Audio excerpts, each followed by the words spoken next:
आप देख रहे हैं आपका अपना टीवी चैनल आरजे रमझाझर,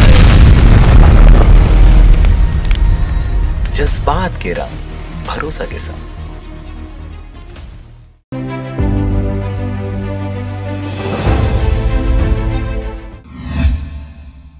नमस्कार, आप देख रहे हैं आरजे रामझाझर और मैं हूं पुखराज सिंह। छत्तीसगढ़ के राजनांदगांव जिले के प्रभात ने हासिल किया टीचर ओलंपियाड में 43वां रैंक। टीचर ओलंपियाड ऑनलाइन परीक्षा में राजनांदगांव के प्रभात कुमार बैस ने ऑल रीजनल रैंक 43 प्राप्त किया है। वर्तमान में प्रभात कुमार बैस शासकीय कमला देवी राठी महिला महाविद्यालय में अतिरिक्त व्याख्याता के पद पर कार्यरत हैं। इस उपलब्धि पर उनके परिवार और मित्रों तथा कॉलेज के स्टाफ ने उन्हें बधाई और शुभकामनाएं ज्ञापित की है।